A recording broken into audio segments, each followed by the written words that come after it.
இயேசு கிறிஸ்து நாமத்தினாலே இந்த காலை வேளையிலே உங்களை வாழ்த்துகிறேன், ஆசீர்வதிக்கிறேன்.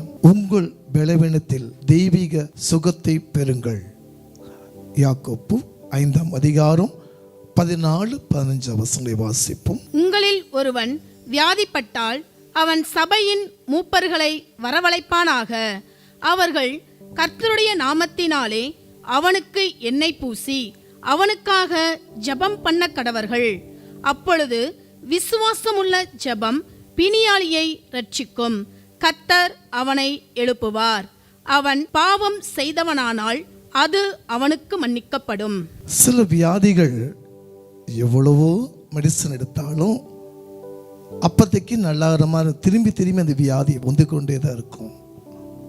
அப்போ வேதத்தை நம்ம வாசித்தோம், ஒரு வியாதிப்பட்டா சபை மூப்பரை கொண்டு ஜெபம் பண்ணு, எண்ணெய் பூசி ஜெபி, அப்பொழுது உன் வியாதி சுகமாக்கணும் வாசித்தோம். இது மூப்பர்னா யாருன்னா, எல்லா பக்கம் போதுகர் போக முடியாது. போதுகனுடைய வேலை கண்காணியாக இருப்பார். சில இடங்களிலே போதுகர் போக முடியாத சூழ்நிலை சபையோட மூப்பர் ஒரு மூத்தவர் போய் ஒரு ஊழியரை நாங்கள் போய் ஜெபம் பண்ணி எண்ணெய் பூசி ஜெபிப்பார். இது நல்லா பார்த்தீங்கன்னா, இந்த எண்ணெயை பூசும் போது ஊழியக்கான சுகத்தை விரும்புகிற தேவன் வியாதியிலிருந்து கத்த நீக்குவார். ஆனால் ஒரு மனிதனோட வாழ்க்கையிலே ஒரு வியாதிப்பட்டாவோ நிச்சயமாகவே அது மருத்துவருக்கு போனால் கண்டிப்பாக சுகமாகணும். சுகம் ஆகலினாவே நம்மளுக்குள்ள என்ன இருக்கும் பார்ப்போம். 1 யோவான் 1ஆம் அதிகாரம் 7ஆம் வசனங்களை வாசிப்போம். அவர் ஒளியில் இருக்கிறது போல நாமும் ஒளியிலே நடந்தால் ஒருவரோடொருவர் ஐக்கியப்பட்டிருப்போம்.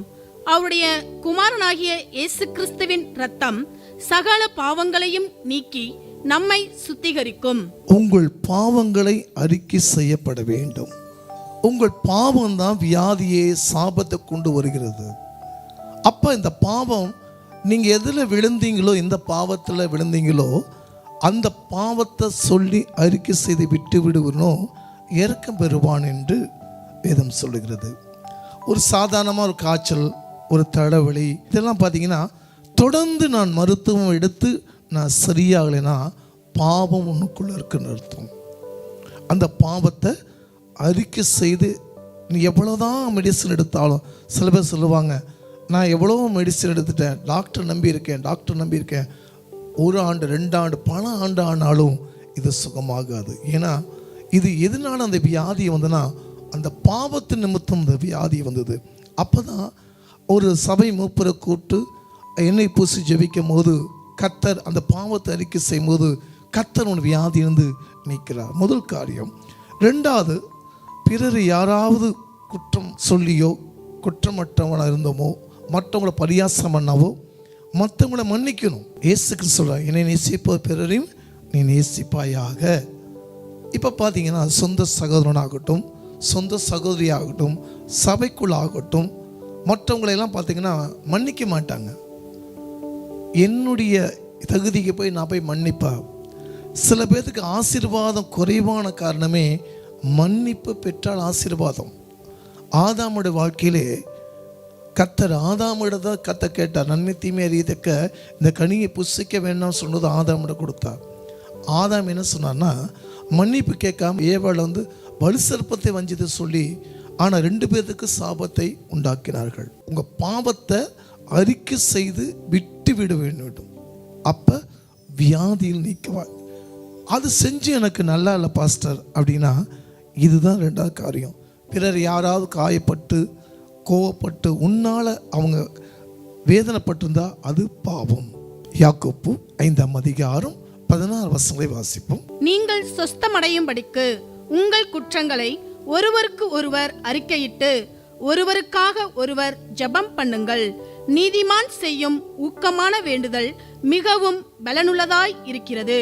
நீங்கள் எத்தனை ஆஸ்பத்திரிக்கு போனாலும், எத்தனை வகை ட்ரீட்மெண்ட் எடுத்தாலும் இந்த 2 குண அதிசயங்களே மாற்றப்பட வேண்டும். முதல் காரியம், தேவனிடத்தில் உங்கள் அறிக்கையை செய்து விட்டுவிட வேண்டும். 2வது, பிறரை யாராவது உங்கள் மூலமாக காயப்பட்டு பேசாமல், என் தகுதிக்கு நான் மன்னிப்பு கேட்க மாட்டேன் சொன்னால் எத்தனை ஆண்டு ஆனாலும் உனக்கு அந்த வியாதி சுகமே ஆகாது. நீ மரண தருவாய் மட்டும் அந்த வியாதி உனக்கு அண்டிக் கொண்டே தான் இருக்கப்பட வேண்டும். இன்னைக்கு அநேக கிறிஸ்தவர்கள் செய்யக்கூடிய காரியம், நான் படிச்சிருக்கிறேன், நான் ஒரு ஆசிரியர், நான் கீழான ஆட்களை போய் நான் மன்னிப்பெல்லாம் கேட்க மாட்டேன், நான் செத்தாலும் பரவாயில்ல, நான் கூட போய் மன்னிப்பு கேட்க மாட்டேன். அப்படிமோ பாவம் உன் வாசப்படியிலே படுத்திருக்கும்.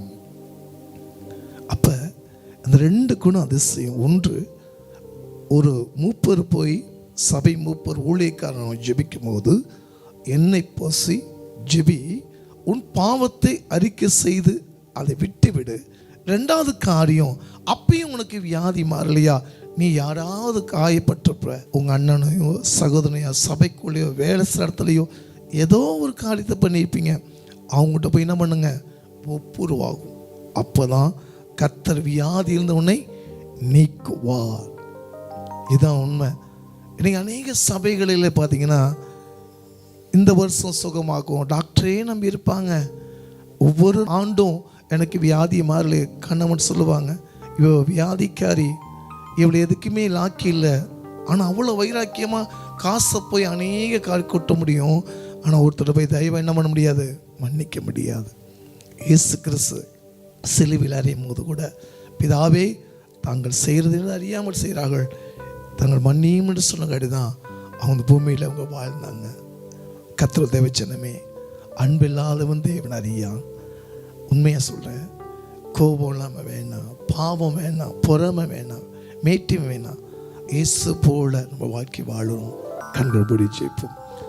உங்கள் பலவீனத்திலே தெய்வீக சுகத்தை பெறுங்கள். அப்பா, என் பிள்ளைகள் அறியாமல் செய்த பாவங்கள், இதில் அநேக பாவங்களுக்கு கொடுத்து அறிக்கை செய்கிறோம். பிதாக்கள் செய்த பாவங்கள், தகப்பன் செஞ்ச பாவம், தாய் செஞ்ச பாவம், பிள்ளைகள் செஞ்ச பாவம், நான் அறிஞ்ச பாவம், அறியாத பாவம். இதனால் கவனிச்சிங்கன்னா, அறிஞ்ச பாவம், அறியாத பாவம், தெரியாமல் செய்கிறது. ஆனால் தெரிஞ்ச தப்பை செஞ்ச ஆண்டவர் உங்களை மன்னிக்க மாட்டார். பாவத்தை அறிக்கை செய்து விட்டு விரும்பணும், இறக்க பெறுவான். ஆண்டவரே, இத்தனை நாட்கள் கொடிய வியாதினாலேயும் ஆண்டவரே எனக்கு வியாதி சுகமாக்க கொடுக்க மாட்டாரா என்று ஏங்கி கொண்டிருக்கிற பிள்ளைகளுக்காக அப்பா, உம்முடைய வசனத்தபடியாக அந்த 2 காரியம் மன்னித்து நோயிலிருந்து குணமாக்குங்க. ஆசீர்வதியும் இயேசுவின் நாமத்தில் நல்ல பிதாவே, ஆமென். நிச்சயமாகவே இந்த 2 காரியத்தை பாருங்க, சுகம் பெற்ற கர்த்தர் உங்களை ஆசீர்வதிப்பார். God bless you. ஆமென்.